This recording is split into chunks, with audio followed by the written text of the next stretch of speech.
Hi everyone, क्या आप भी बनाना चाहते हैं इतना सॉफ्ट एंड स्पॉन्जी केक, वो भी बिना ओवन के? तो उसके लिए आपको वीडियो को पूरा देखना पड़ेगा बिना स्किप किए। तो चलिए बनाते हैं।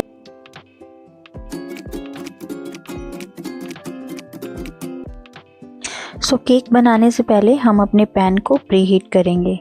हम गैस पर केक बना रहे हैं, तो आप घर की कोई भी कढ़ाई या बड़ा पैन हो तो वो यूज़ कर सकते हो।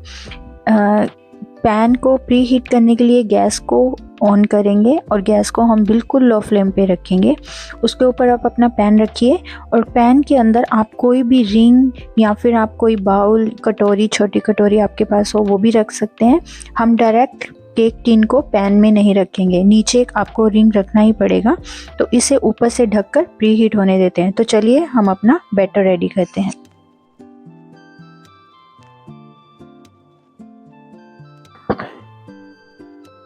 सो गाइस, अभी हम अपना केक का बैटर रेडी करेंगे। केक में जो भी सामान यूज़ होगा वो मैंने सब यहाँ पे रखा है। मैं साथ के साथ आपको मेजरमेंट करके बताऊंगी हमें कितना सामान लेना है, कितना उसका वेट होगा, और साथ के साथ मेजरिंग कप्स भी यूज़ करेंगे। तो सबसे पहले हम अपना केक टिन तैयार करेंगे। केक टिन तैयार करेंगे मतलब इसको हम लोग बटर से ग्रीस कर सकते हैं। और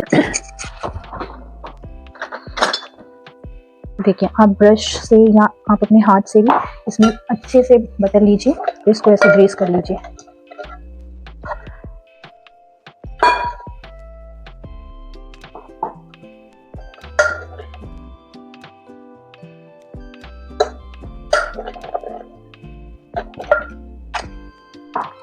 हमने अच्छे से बटर लगा लिया है केक टिन में, ठीक है। अभी हम इसमें थोड़ा सा मैदा डालेंगे, लाइक हाफ स्पून।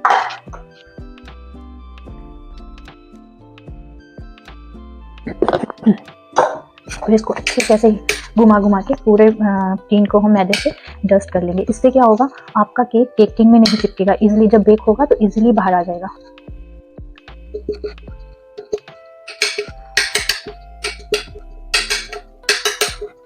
ठीक है, जो एक्स्ट्रा मैदा है इसमें आप इसको ऐसे टैप करके बाहर निकाल सकते हैं।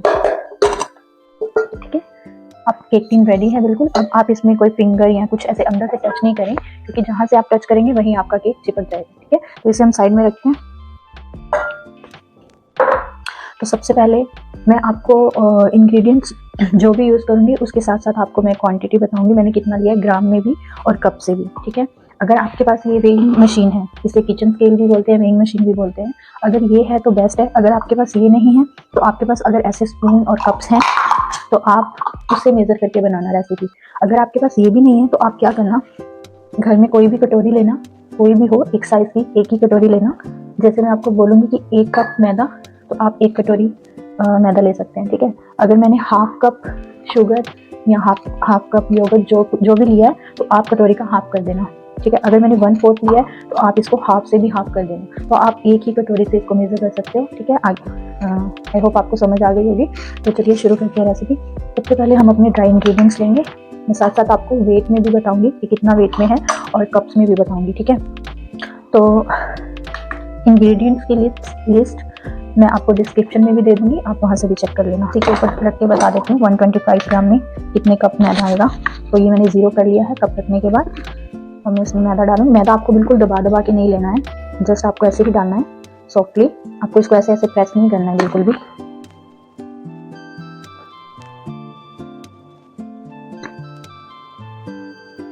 सो गाइस देखिए, ये 1 कप में 125 ग्राम मैदा आया है। ठीक है, तो आप समझिए, आप ऐसे ले सकते हैं कि आप 1 कप मैदा ले लें।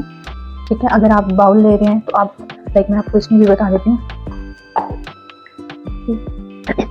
1 बाउल मैदा, 1 कटोरी मैदा। ठीक है, तो इसको हम किस में डालेंगे, इसमें जिसमें हम अपनी सारी चीज़ें सीव करेंगे। तो मैं इसमें डाल रही हूँ 1 कप मैदा। उसके बाद हमें चाहिए, अब ये 1 टेबल स्पून है।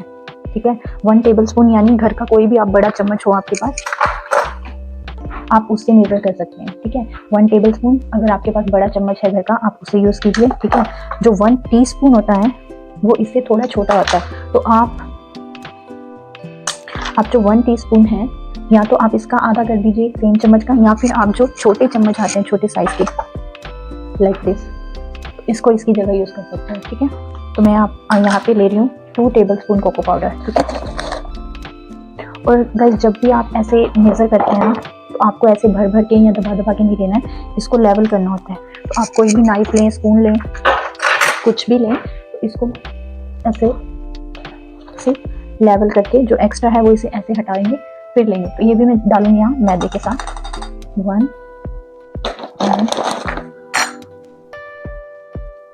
2 टेबलस्पून मैंने कोको पाउडर ले लिया। कोको पाउडर भी आप कोशिश करें पैकेट वाला ही लें। उसके बाद ड्राई इंग्रेडिएंट्स में आते हैं बेकिंग पाउडर और बेकिंग सोडा। ये दोनों अलग होते हैं और आपको दोनों ही डालने हैं। बेकिंग पाउडर में मैं लूँगी हाफ टी स्पून,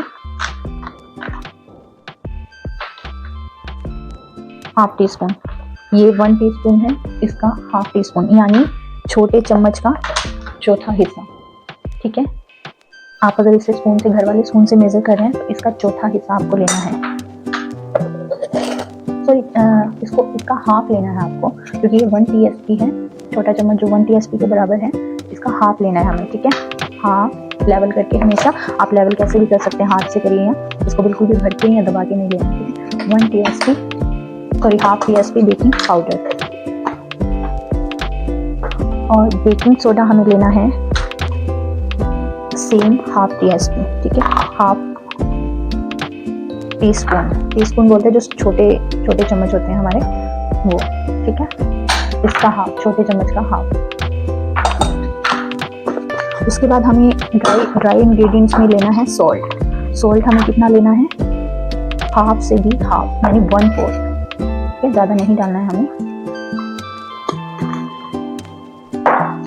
उसके बाद हम इसको ड्राई इंग्रेडिएंट्स को छान लेंगे। और याद रखें हमने कढ़ाई भी प्रीहीट होने के लिए रखी हुई है। इसको देखिए छानने के, इसीलिए छानने को बोला जाता है क्योंकि इसमें लम्स होते हैं, तो अगर ये केक में आएंगे तो आपका केक अच्छे से नहीं बनेगा। तो इसको अच्छे से दबा के, प्रेस करके, फिर आप छान के इसको यूज़ करें। तो ये हो गए हमारे ड्राई इंग्रेडिएंट्स। अब हम इन्हें रखेंगे साइड पे। अब बारी है वेट इंग्रेडिएंट्स की। तो वेट इंग्रेडिएंट्स में गाइस हम लेंगे सबसे पहले जो ड्राई केक्स होते हैं ना, या आप स्क्रैच से कोई भी केक बना रहे हो, तो उसमें दूध और दही, ये चीज़ें यूज़ होती हैं, ठीक है। तो मैं आपको ये इसके साथ मेजरिंग स्पून के साथ बताती हूँ कितना हमें लेना है। कप के साथ भी बताऊँगी, आप इसके साथ अगर कर रहे हैं कटोरी के साथ, तो आप वो भी यूज़ कर सकते हैं, ठीक है। अब हम सबसे पहले लेंगे योगर्ट, दही। ये प्लेन दही है, कोई फ्लेवर नहीं है इसमें, घर का दही है, बाहर का दही है, बट थोड़ा थिक होना चाहिए। थिक मीन्स थोड़ा गाढ़ा होना चाहिए आपका जो दही है, बिल्कुल पानी वाला नहीं होना चाहिए। तो योगर्ट हम लेंगे 100 ग्राम। मैं कप में आपको बता रही हूँ कि कितना चाहिए हमें। ये हाफ kg केक की रेसिपी है गाइस। अगर आपको बड़ा बनाना है केक, या आपको 1 kg बनाना है, तो आप इसको डबल कर देना। मैं छोटा केक ही बना रही हूँ। सी, ये 100 ग्राम योगर्ट है, दही है, इसमें हाफ कप से भी थोड़ा कम है, ठीक है। तो आप हाफ कप ले सकते हो, वैसे ये हाफ से थोड़ा सा कम है। उसके बाद गाइस जो शुगर होती है ना, वो आती तो ड्राई इंग्रेडिएंट्स में है, लेकिन शुगर को हम हमेशा वेट इंग्रेडिएंट में यूज़ करते हैं कि वो अच्छे से घुल जाए, ठीक है। तो मेरे पास यहाँ पे शुगर है, पाउडर शुगर, ठीक है। ये पाउडर शुगर है, ये नॉर्मल चीनी है घर की, जिसमें से मैंने मिक्सी में पीस के पाउडर शुगर बनाया है। तो आप भी ऐसा कर सकते हैं, नहीं तो बाजार से पाउडर शुगर भी ला सकते हैं। आप वो भी डाल सकते हैं नॉर्मल भी, लेकिन उसे घुलने में टाइम लगता है। तो आपके पास अगर आप इसे पाउडर बना लेंगे तो ये इजीली घुल जाएगी, ठीक है। शुगर हमें चाहिए 90 ग्राम, तो मैं 90 ग्राम शुगर ले रही हूँ। कप्स में आपको बताऊंगी, सेम जितना आपने दही लिया है हाफ कप, तो हाफ कप शुगर, ठीक है। शुगर दही से थोड़ी सी ज़्यादा आएगी क्वांटिटी में।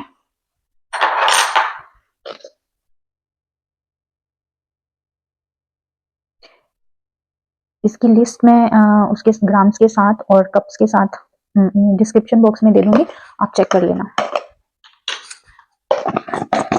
ठीक है। तो ये भी half cup yoghurt, half cup sugar, ठीक है। इसको हम डालेंगे और इसको हम अच्छे से मिक्स करेंगे पहले।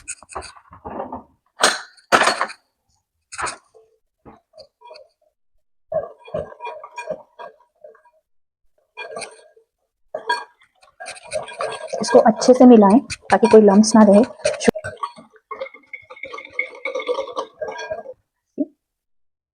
इस तरह से हमारा मिक्सचर बन जाएगा, ठीक है। उसके बाद हम लेंगे,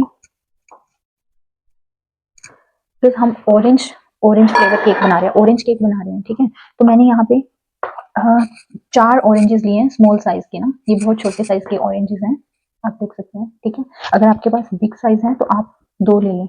मैं यहाँ पे 4 ऑरेंजेस यूज करूंगी। क्या करना है इसको गाइस, देखो इस तरह से मैं इसमें 4 ऑरेंजेस लूंगी। आपके पास बड़े ऑरेंज हैं तो आप 2 भी ले सकते हैं, ये सीडलेस हैं। अगर आपके ऑरेंज में सीड है तो आप सीड्स रिमूव कर दीजिए, अदरवाइज वो कड़वा कड़वा टेस्ट केक में आएगा, ठीक है। अगर कहीं पे आपको लगे कि सीड है ऑरेंज में तो आप उसे रिमूव कर दो, ठीक है। तो ये 4 ऑरेंजेस है, इसे मैं गाइस ब्लेंड करूंगी ऐसे एक बार में घुमा के, ठीक है। जूस बनाएंगे इसका, मैंने इसे ब्लेंड कर लिया है। अब क्या करना है ना फ्रेंड्स, इसको छानना नहीं है, आपको इसे ऐसे ही यूज करना है। इसमें मोटे मोटे पल्प भी आएंगे, मैं आपको दिखाती हूँ, ये देखिए ऑरेंज के पल्प भी हैं इसमें। हमें इसे ऐसे ही यूज करना है, इसको स्ट्रेन बिल्कुल नहीं करना। ये 1 कप ऑरेंज जूस हो गया हमारा, ठीक है। हम इसे इसी में डालेंगे, ऐसे ही पल्प के साथ ही हमें डालना है, ठीक है। देखो ये वाला ये ऑरेंज वाला जो हमने बनाया है जूस, ये हम दही वाले मिक्सचर में डालेंगे। उसके बाद हमें लेना है ऑयल।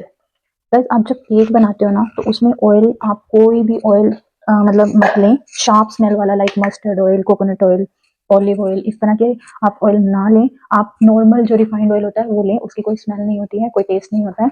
तो आप मेक श्योर करें कि आप शार्प स्मेल वाला ऑयल बिल्कुल भी ना लें। 40 हम लेंगे ऑयल इसमें 40 ml, 40 ग्राम, 40 ml कुछ भी आप लगा लो, ठीक है। तो मैं आपको बता रही हूँ, कप से बता रही हूँ कितना बनेगा, आधे से भी आधा कप, ठीक है। आधे से भी आधा यानी 1/4 कप ऑयल।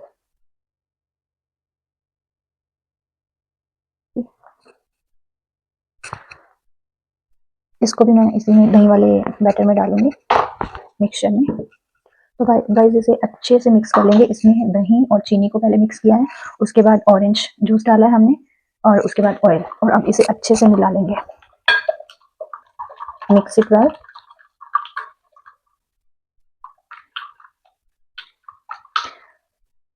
मैंने इंग्रेडिएंट्स आपके साथ साथ इसीलिए पहले से नहीं रखे थे बाहर निकाल कर, कि आपको साथ साथ बताऊंगी कि आपको कितना क्या लेना है, ताकि आपको अच्छे से समझ आ जाए। अब गाइस इसमें हम अपने ड्राई इंग्रेडिएंट्स फोल्ड करेंगे, वेट मिक्सचर में ड्राई इंग्रेडिएंट्स ऐड करेंगे जो हमने सीव करके रखे हैं, इसमें डाल दें। अब इसको मिक्स कैसे करना है, सबसे जो बेकिंग में हम मिक्स करते हैं जब हम अपने बैटर को, तो उसको हमें ऐसे ऐसे कैसे भी मिक्स नहीं करना, ठीक है। उसे हमें बड़े आराम से प्यार से मिक्स करना होता है, लाइक ऐसे घुमाया देन कट, इसे बोलते हैं फोल्ड एंड कट मेथड, ठीक है। ऐसे घुमा के उसके बाद इसको बीच में से कट करना है, घुमा के बीच में से कट किया, फोल्ड एंड कट। आप उससे भी कर सकते हैं गाइस, लेकिन आप जितना आराम से करेंगे इसको, उतना ही केक का जो आउटकम है वो अच्छा आएगा। तो जैसे कि मैंने पहले भी बताया कि आप बिना कोको पाउडर के भी बना सकते हैं, आप कोको पाउडर के साथ भी बना सकते हैं, दोनों में ही इसका टेस्ट अच्छा आता है। तो आप इसको एक बार पूरे अच्छे से लम्स निकाल लें, अगर आपको लग रहा है कहीं मोटा मोटा लम्स है तो इसको प्रॉपर ऐसे दबा दबा के आप लम्स में रिमूव कर दें आप। और ये हमारा अच्छे से मिक्स हो गया गाइस, कोई लम्स नजर नहीं आ रही, ये जो मोटा मोटा लग रहा है ये ऑरेंज का पल्प है, ठीक। तो अगर आप अभी इसमें चाहो, जैसे बच्चों को चोको चिप्स बहुत पसंद होते हैं, लाइक चॉकलेट के छोटे छोटे जो चोको चिप्स होते हैं, या छोटी छोटी चॉकलेट भी, डार्क चॉकलेट आप कट करके डाल सकते हो। तो मेरे पास चोको चिप्स हैं तो मैं इसमें वो ऐड करूंगी 2 चम्मच। गाइस ये चोको चिप्स हैं, ये छोटी छोटी चॉकलेट्स होती हैं, मैं आपको दिखाती हूँ इस तरह से। तो ये जब मुंह में आते हैं तो बहुत अच्छा टेस्ट आता है, और ऑरेंज केक के साथ चॉकलेट बहुत अच्छा आ जाता है, आप एक बार जरूर ट्राई करना। 2 टेबल स्पून मैंने इसमें चोको चिप्स डाल दें, एक बार फिर से मिला देंगे।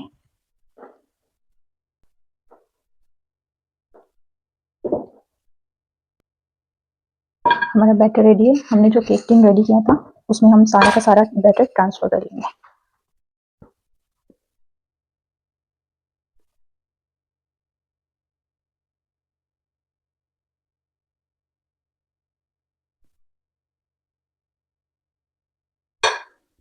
आप अच्छे से सारा बैटर निकाल लें।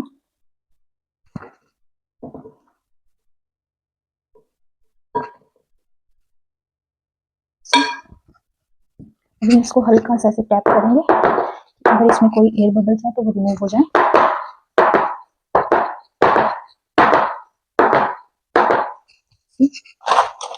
और आप चाहो तो ऊपर से भी थोड़े से चोको चिप्स डाल सकते हो।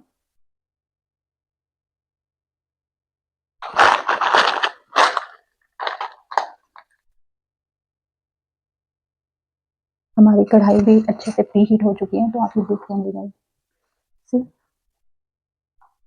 अभी से कितना यमी लग रहा है। तो चलिए इसे हम अपने कढ़ाई या पतीले जो भी आपने प्री हीट किया उसमें रखते हैं। तो आगे मैं आपको दिखाती हूँ, उठाइएगा। सी, ये बिल्कुल प्री हीट हो चुकी है, ठीक है। और इसे हम रखेंगे ध्यान से इसके अंदर, बिल्कुल आराम से, ठीक है। और फिर इसे हम ऊपर से ढक देंगे प्रॉपर। और फ्लेम हमारी उतनी ही होनी चाहिए, हमें ज़्यादा तेज़ नहीं करनी है, लो फ्लेम पे ही केक को पकाना है। लेकिन गाइस 30 मिनट्स पे आप अपना अलार्म लगा लें या फ़ोन में टाइम चेक कर लें, 30 मिनट्स तक आपको इसको बिल्कुल भी नहीं खोलना है। ये हमारा छोटा केक है तो हम 30 मिनट्स ले रहे हैं, अगर बड़ा होता तो 40 मिनट्स 45 मिनट्स तक आपको बिल्कुल ढक्कन को नहीं खोलना है, ठीक है। 30 मिनट्स बाद हम इसमें स्क्योर मार्कर डाल के देखेंगे कि अगर ये कुक बेक हो गया है या नहीं, तो वो मैं आपको बताऊंगी कि आपको कैसे चेक करना है, ठीक है। लेकिन 30 मिनट्स तक इसे बिल्कुल भी खोलना नहीं है। सो गाइस 30 मिनट्स हो चुके हैं, तो हम अपना केक चेक करते हैं बना या नहीं। ये बहुत गर्म है, इसे ध्यान से पकड़िएगा। सो लुक गाइस, अभी भी केक सेंटर से हमें थोड़ा दिख रहा है कि अभी बेक नहीं हुआ है। लेकिन अगर आपको फिर भी श्योर होना है कि केक हमारा बेक है कि नहीं, तो आप क्या करेंगे, आप इस तरह से एक टूथपिक लीजिए, या फिर आप ऐसे स्क्यूअर्स आते हैं, बड़े साइज में भी टूथपिक्स आती हैं, तो आप ऐसे ले सकते हैं। तो इसको आपको केक के बिल्कुल सेंटर में इंसर्ट करना है। सी, जितना अंदर तक जा सकता है उतना करना है। तो वहीं से आपको, सी देखो, अभी हमारी टूथपिक बिल्कुल क्लीन नहीं निकली है, इसमें हमारा केक लग चुका है, बैटर लग गया थोड़ा सा, है ना। तो इसका मतलब है कि केक हमारा अभी भी कच्चा है, बेक नहीं हुआ है प्रॉपर। तो हम इसे 10 से 15 मिनट और बेक करेंगे। लेकिन देखो केक हमारा अच्छे से फूल गया है। अगर आप यही 30 मिनट से पहले केक को अगर आप लिड खोल देते हो ना, तो केक हमारा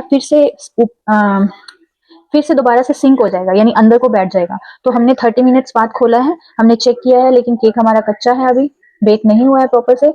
तो अभी हम इसे दोबारा से ढक देंगे। 10 और 15 मिनट के बाद हम दोबारा चेक करेंगे कि केक हमारा बेक हो गया है या नहीं। सो गाइस फिर से 15 मिनट्स और हो चुके हैं, तो दोबारा से चेक करते हैं अपना केक। फिर दोबारा से एक नई टूथपिक लेंगे, क्लीन वाली, ठीक है। इसे फिर केक के सेंटर में इंसर्ट करेंगे। तो गाइस इस बार हमारी टूथपिक क्लीन है, हमारा बैटर इस पे टूथपिक पे नहीं लगा। ये हल्का हल्का जो दिख रहा है, ये केक क्रम्स होते हैं। सो इसका मतलब ये नहीं है कि हमारा केक बेक नहीं हुआ, ये केक क्रम्स है। मैं आपको बड़ी टूथपिक के साथ भी दिखाती हूँ। सी सी गाइस, ये बिल्कुल क्लीन है, ठीक है। इसका मतलब है हमारा केक बिल्कुल बेक हो चुका है। अभी हमें इसे बाहर निकाल लेना चाहिए। गैस को ऑफ कर देंगे, इससे ज्यादा केक अंदर नहीं रखेंगे, ठीक है, अदरवाइज वो जल जाएगा। और केक को ध्यान से निकालिएगा गाइस, क्योंकि ये बहुत गर्म है। अपना आप किचन टॉवल यूज कर सकते हैं, ग्लव यूज कर सकते हैं। कितने अच्छे से राइज हुआ है हमारा केक। तो गाइस हमने केक पैन से बाहर निकाल लिया है, लेकिन आपको अभी इसको बिल्कुल भी कुछ नहीं करना है। आप गरम गरम केक बिल्कुल भी टीन से बाहर मत निकालिए, क्योंकि केक इतना गर्म है कि अगर आप बाहर निकालने की ट्राई करेंगे तो केक टूट जाएगा, ठीक है। तो आपको क्या करना है, इसे ऐसे एक कूलिंग रैक लेना है, कोई भी रैक आप नीचे रख सकते हैं, उसके ऊपर आप अपना टीन रखिए। बहुत गर्म है, और इसको आप कपड़े से ढक दीजिए, किचन टॉवल से, ठीक है, क्लीन कपड़ा होना चाहिए। अब इसको एटलीस्ट 30 मिनट्स ऐसे ही रहने दें, उसके बाद हम अपना केक डिमोल्ड करेंगे, ठीक है, टीन से बाहर निकालेंगे। सो गाइस 30 मिनट्स हो चुके हैं, हमारा केक थोड़ा ठंडा हो गया है, प्रॉपर ठंडा नहीं हुआ है, लेकिन थोड़ा ठंडा हो गया है कि हम अपना केक डीमोल्ड कर सकते हैं। तो क्या करेंगे डीमोल्ड करने के लिए, आप ऐसे भी केक को बाहर निकाल सकते हैं, बट मैं आपको सजेस्ट करूंगी कि आप एक नाइफ लें और केक के साइड्स में घुमाना शुरू करें। इससे क्या होगा कि आपका केक थोड़ा लूज हो जाएगा टीन से, तो आप उल्टा करके इसे हल्का सा टैप टैप करेंगे तो केक इजीली डिमोल्ड हो जाएगा। अब देख सकते हैं कि कितना क्लीन हमारा पैन निकला है। केक बिल्कुल भी चिपका नहीं है, टूटा नहीं है। तो केक अभी भी गर्म है गाइस, तो ध्यान से आप इसे करिएगा। तो अब देख सकते हैं केक हमारा कितना सॉफ्ट और स्पॉन्जी बना है, कितनी हाइट अच्छी आई है केक की। तो ये बहुत सॉफ्ट है गाइस और गर्म भी है। आप दिख रहा होगा आपको कि केक इतना सॉफ्ट है। तो चलिए मैं आपको अभी कट करके भी दिखाती हूँ। तो गाइस केक को कट करेंगे। आप इसे किसी भी कैसे भी कट कर सकते हैं, किसी भी तरह पीसेस में कट कर सकते हैं। सो गाइस केक गरम है, अभी भी केक में से स्मोक आ रही है, आप देख सकते हैं। देखिए गाइस अंदर से भी हमारा केक अच्छे से बेक हुआ है, सुपर सॉफ्ट बना है, बहुत ही सॉफ्ट एंड स्पॉन्जी है केक। देखने में इतना यम्मी लग रहा है। मैं आपको कट करके भी बताती हूँ। सी कहीं कहीं ऑरेंज के पल्प्स हैं। जब आप इसे टेस्ट करोगे तो ये बहुत ही अच्छा टेस्ट आता है चॉकलेट एंड ऑरेंज फ्लेवर का। सो फ्रेंड्स आप भी इसे ज़रूर ट्राई करना और कमेंट करना, कमेंट में मुझे बताना कि आपका केक बेस्ट कैसा बना है। सो आप और भी ऐसी यम्मी रेसिपी के लिए do share, like and subscribe to my channel. Thanks for watching.